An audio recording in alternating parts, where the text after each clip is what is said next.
वाह, क्या आईपीओ है।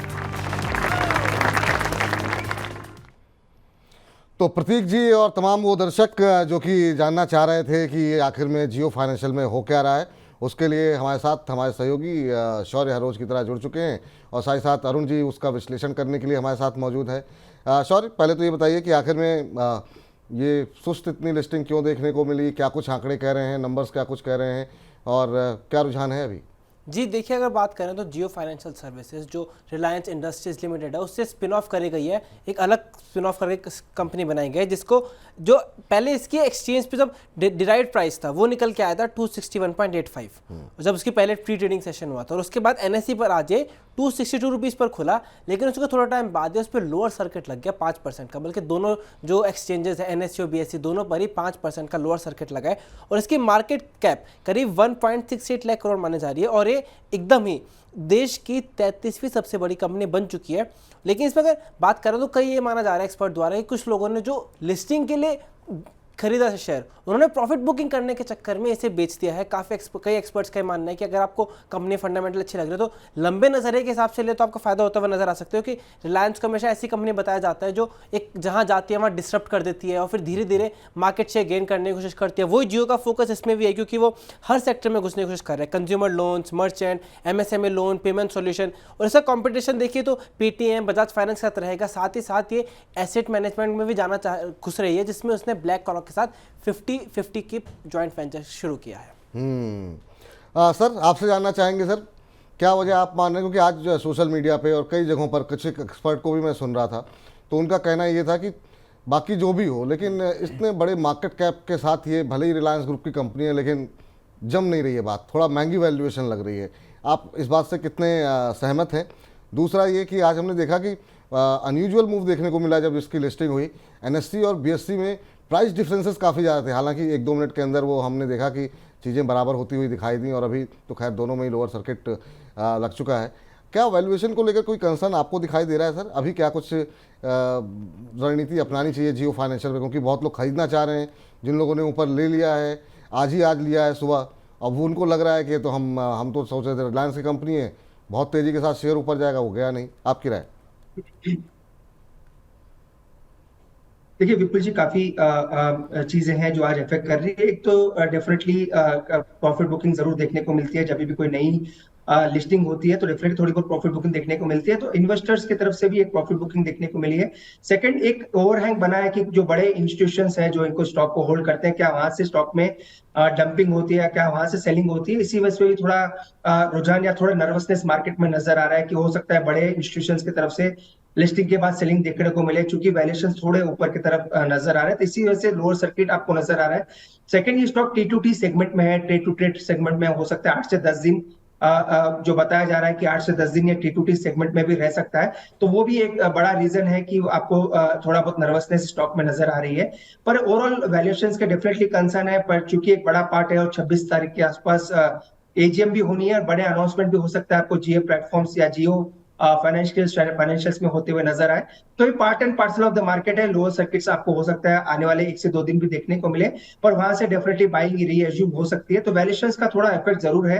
ट्रेडिंग और कह सकते हैं सेंटीमेंट का भी थोड़ा इफेक्ट नजर आ रहा है, इंस्टीट्यूशंस की तरफ से डंपिंग की जो बातें चल रही थी वो एक ओवरहैंग स्टॉक में नजर आ रहा है, इसी वजह से वो लोअर सर्किट आपको आज स्टॉक में भी नजर आ रहा है।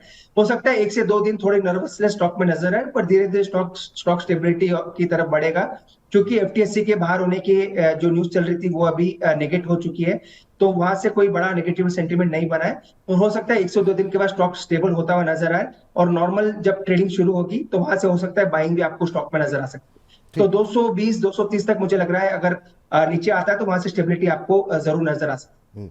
अब जो क्वेरीज आ रही हैं सर, उसमें ये पहला सवाल यही आ रहा है कि क्या अभी भी खरीद सकते हैं क्या?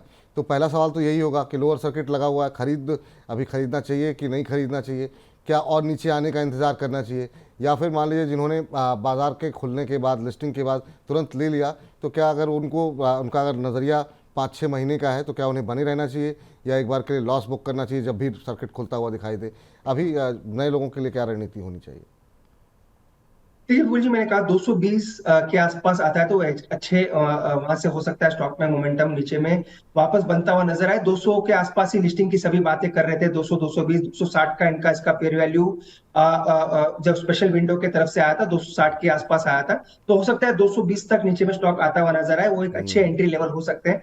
अगेन एक बड़ा ट्रिगर की मैं बात कर रहा हूँ, 26 तारीख को जो एजीएम है उसके पहले आपको हो सकता है बाइंग वापस इमर्ज होती हुई नजर आए। तो नए इन्वेस्टर जो है जिन्होंने नई बाई किया है तो 220, 230 आता है तो वो अच्छे लेवल्स होंगे एड ऑन करने के लिए। अगेन ट्रेडिंग की मैं बात नहीं कर रहा, चूंकि स्टॉक ट्रेड टू टीम है तो ट्रेडिंग की बात डेफिनेटली नहीं कर रहा, निवेश की बात कर रहा हूँ। 220, 230 आता तो एड ऑन करके चले। अगर किसी ने ऑलरेडी आज सुबह बाई कर लिया है, जो ऑलरेडी लोअर सर्किट पे ट्रेड कर रहा है, तो घबराने की तो वैसे कोई जरूरत नहीं है। अगर आप कोई मिड कैप में बाई करके चल सकते हैं, वहां पे लोअर सर्किट लगता है तो डेफिनेटली आपको थोड़ा घबराने की जरूरत होती है, पर चूंकि एक बड़ा स्टॉक है, बड़े स्टॉक का पार्ट है, तो घबराने की वैसे कोई जरूरत नहीं है। 1 से 2 दिन थोड़ा डायलेमा, थोड़ा नर्वसनेस रहेगा और आने वाले दिनों में हो सकता है स्टॉक वापस स्टेबिलिटी और बढ़ता हुआ नजर। ठीक, तो जिन लोगों ने ले लिए हैं सुबह, उनको घबराने की आवश्यकता नहीं है, थोड़ा सा इंतज़ार करिए, शेयर में रिकवरी आएगी। जिन लोगों ने नहीं लिया है और लेना चाह रहे हैं अभी, उनके लिए सलाह ये है कि थोड़ा वेट कर लीजिए। 220, 230 के आसपास सही लेवल होगा जहां पे आप एंट्री कर सकते हैं इन्वेस्टमेंट के लिए। अभी ट्रेडिंग से के लिए जो है अवॉइड कीजिए, ये आप लोग के लिए सलाह है, क्योंकि वैसे भी T2T कैटेगरी में है, लेकिन जो है इससे थोड़ा दूर रहें। खासतौर से ट्रेडिंग के मामले में निवेश के लिए अभी आप लगा सकते हैं, थोड़ा सा नीचे और आ जाने दीजिए, अभी 1-2 दिन और गिर सकता है। 26 तारीख को एजीएम है अरुण जी कह रहे हैं, उसके बाद रिकवरी आ सकती है। चलिए अब जरा जो IPO खुले हुए हैं उसके बारे में फटाफट अपडेट ले लेते हैं, वहाँ पे पैसे लगाने हैं कि नहीं लगाने हैं। शौर्य, क्या कुछ आंकड़े कह रहे हैं, बताइए जरा, पिरामिड के अंदर क्या स्थिति देखने को मिल रही है? जैसे पिरामिड टेक्नोप्लास्ट की बात करें तो ये कल तक खुला रहेगा, यानी 22 अगस्त तक, और इसके अगर सब्सक्रिप्शन देखें तो ठीक ठाक सब्सक्रिप्शन देखने को मिल रहा है। आज 12 बजे तक 3.35 टाइम सब्सक्राइब हुआ था, लेकिन अब अगर बात करें तो लगभग 4 गुना सब्सक्राइब हो चुका है। लेकिन अगर जीएमपी की बात करें इसका, तो जीएमपी को जितना खास नहीं चल रहा है, 23 रुपये का जीएमपी चल रहा है, जो इसे 14% के आसपास पे प्रीमियम पर लिस्टिंग दिखा रहा है। सर, पिरामिड टेक्नोप्लास्ट IPO कल अब तक अभी खुला रहेगा, क्या कुछ सब्सक्रिप्शन के आंकड़े कहाँ तक पहुंचे हैं? सॉरी, एक बार फिर से बता दीजिए। 4 गुना के आसपास पहुंच गए, 4 गुना के आसपास सब्सक्राइब हो चुका है। यहाँ पर अलग अलग राय, अलग अलग क्या स्टॉक बॉक्स को छोड़ दें तो ज़्यादातर लोगों की सब्सक्राइब करने की सलाह यहाँ पर निकल करके आती हुई दिखाई दे रही है। सर, आप कैसे देख रहे हैं फंडामेंटल्स को, प्लस वैल्यूएशन कैसी लग रही है? क्योंकि हम अभी जब बातचीत कर रहे थे अरुण जी के साथ, अरुण केजरीवाल जी के साथ, उनको थोड़ा सा वैल्यूएशन को लेकर के उन्होंने कहा बहुत ज़्यादा नहीं छोड़ा गया है। हो सकता है इस समय प्राइमरी मार्केट काफ़ी बूम कर रहा है तो आपको मिल सकते हैं लिस्टिंग गेन, लेकिन बहुत ज़्यादा चीज़ें छोड़ी नहीं गई। क्या आप सहमत हैं इस बात से उनकी? देखिए डेफिनेटली विपुल जी उन्होंने सही कहा है, और क्योंकि ये ओवरऑल मार्केट जो है थोड़ा स्ट्रेच वैल्यूएशंस पे ही ट्रेड कर रहा है, क्योंकि सभी को पता है जब भी कोई IPO आता है तो थोड़ा वैल्यूएशंस ऊपर की तरफ ही आपको नजर आ रहा है। क्योंकि बूम है मार्केट में, सभी लोग इसका फायदा भी लेना चाहते हैं। कोई भी नई कंपनी भी आती है तो थोड़ा प्रीमियम वो भी डिमांड करना चाहते हैं, वही चीज आपको स्टॉक में भी देखने को मिल रही है। लिस्टिंग गेन्स डेफिनेटली 15 से 20% का एक्सपेक्ट कर रहे हैं, क्योंकि ये एक कह सकते हैं आप टेक्नोप्लास्ट जो है, जो एक पैकेजिंग कंपनी है, काफी बड़ा क्लाइंट्स भी इनके सेक्टर्स में, केमिकल सेक्टर से इनके क्लाइंट है, एग्रीकल्चर सेक्टर से भी इनके क्लाइंट आपको नजर आते हैं। तो कंपनी अच्छी है, OFS और फ्रेश इशू दोनों के ही तरफ से इस कंपनी में आ रहे हैं, तो डेफिनेटली अप्लाई कर सकते हैं। लिस्टिंग गेन्स 15 से 20% अगर आप एक्सपेक्ट कर रहे हैं, अगर 15 से 20% से अगर आप खुश है उतने रिटर्न से, तो डेफिनेटली अप्लाई करें। लॉन्ग टर्म के लिए भी मुझे लग रहा है ये कंपनी काफी अच्छा कर सकती है, चूंकि मैंने ऑलरेडी कहा केमिकल, इंफ्रा और पैकेजिंग जो कंपनीज है आने वाले दिनों में अच्छा कर सकती है, तो लॉन्ग टर्म के लिए तो डेफिनेटली अप्लाई करने की सलाह है। अगर आप 15 से 20% का गेन बनाना चाहते हैं लिस्टिंग गेन्स, तो भी आप इस कंपनी में अप्लाई करके चल सकते हैं। ठीक, तो फिलहाल यहाँ पर पिरामिड के अंदर फिलहाल ये रणनीति, यहाँ पर 10-15-20% के आसपास का आपको लिस्टिंग गेन मिल सकता है, क्योंकि जिस थोड़ी सी वैल्यूएशन को लेकर के चिंताएं दिखाई दे रही हैं। सॉरी, बाकी SME क्षेत्र में जरा फटाफट अपडेट दे दीजिए। जी, SME क्षेत्र में नया IPO खोला है सन गार्डनर एनर्जी, जिसका प्राइस है 83। वो आज 21 अगस्त से लेकर 23 अगस्त तक खुला रहेगा। छोटा IPO है, कंपनी सिर्फ 5.31 करोड़ रुपए जुटा रही है, लेकिन इसमें सब्सक्रिप्शन अच्छा हो गया है। आज 12 बजे तक 68% सब्सक्राइब था, लेकिन अब देखें तो पूरे तरह से बढ़ चुका है। लेकिन इस पर GMP बिल्कुल नहीं चल रहा है, इसको 0 रुपये का GMP भी मिलता हुआ नजर आ रहा है। कंपनी का ऑब्जेक्टिव है वर्किंग कैपिटल रिक्वायरमेंट्स के लिए, और ये सोलर एनर्जी रिलेटेड कारोबारों में, सोलर इन्वर्टर्स और UPS सिस्टम बनाने के कारोबार में कंपनी है। उसके अलावा बाकी कंपनियों की बात करें तो क्रॉप लाइफ साइंस है, जिसका 12 बजे तक 1.6 6 टाइम आईपीओ बढ़ चुका था, लेकिन जीएमपी इसका नेगेटिव चल रहा है, -4 का इसका जीएमपी चल रहा है। बोंडाटा इंजीनियरिंग की बात करें, उसका आईपीओ में सही नजर आ रहा है। उसकी अगर जीएमपी की बात करें तो 26 रुपये का जीएमपी है, जो 34% के प्रीमियम पर इसकी लिस्टिंग दिखा रहा है, और ये 1.59 टाइम्स बढ़ चुका है। उसके बाद अगर हम शूरत डिज़ाइन की बात करें तो शूरत डिज़ाइन में भी कोई जीएमपी नहीं चल रहा है, 0 रुपये का जीएमपी नजर आ रहा है, लेकिन इसको सब्सक्रिप्शन अच्छा मिल चुका है, 22 गुना ज़्यादा सब्सक्राइब हो चुका है, और आज आखिरी दिन है इसका शूरत डिज़ाइन के आईपीओ का। तो सर ये किसी एसएमई आईपीओ पे आपकी कोई टिप्पणी रहेगी सर? बहुत सारे लोगों की हम देख रहे हैं कि जो आईपीओ बोंडाटा का खुला हुआ है उस पर जो है काफ़ी सकारात्मक रूप दिखाई दे रहा है कुछ लोगों का, और सब्सक्रिप्शन के आंकड़े भी अच्छे दिखाई दे रहे हैं। आप इनमें से किसी पर टिप्पणी करना चाहेंगे, और आपको बोंडाटा कैसा लग रहा है 75 रुपये के पर शेयर के प्राइस पर? देखिए, जो भी आईपीओ शौर्य ने डिस्कस किए और चारों ही एसएमई प्लेटफॉर्म की है, और जो इंजीनियरिंग कंपनी है बोंडाटा इंजीनियरिंग, इसमें थोड़ा बहुत सब्सक्रिप्शन अच्छा नजर आ रहा है। पर मेरी ओवरऑल एसएमई आईपीओ में अभी निवेश करने की वैसे सलाह नहीं है, क्योंकि अगर आप देखें तो प्राइमरी मार्केट आप कह सकते हैं या फिर मिड कैप और स्मॉल कैप में ऑलरेडी काफी अच्छे रुझान नजर आ रहे हैं। पर अगर किसी को एसएमई में अप्लाई करना है चारों में आईपीओ में, तो बोंडाटा इंजीनियरिंग के साथ जा सकते हैं। तब प्योरली लिस्टिंग गेन्स के लिए ही अप्लाई करें। लिस्टिंग गेन्स जैसे भी होते हैं या फिर जो भी लिस्टिंग गेन्स मिलते हैं तो उससे निकल जाने का ही रुझान रहेगा। तो बोंडाटा इंजीनियरिंग के साथ जा सकते हैं, चारों ही आईपीओ में देखें।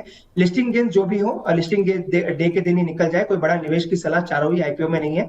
अगर आप ओवरऑल दूसरे आईपीओ की बात करें तो दूसरे आईपीओ ने काफी अच्छा किया है, तो वहां पे भी वैसे रिटर्न्स आपको हो सकता है इस आईपीओ में देखने को ना मिले, पर अच्छे लिस्टिंग गेन्स देखने को मिल सकते हैं। जो भी लिस्टिंग गेन्स आते हैं वो एक बार का प्रॉफिट बुक करके निकल जाए, तो लिस्टिंग गेन्स के लिए डेफिनेटली इसमें अप्लाई करके चल सकते हैं।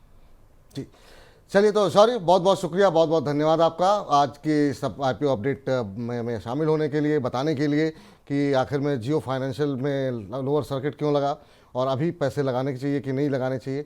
इसके अलावा बाकी जो आईपीओस थे उनकी डिटेल हमसे आज डिस्कस करने के लिए बहुत बहुत शुक्रिया आपका, बहुत बहुत धन्यवाद आपका।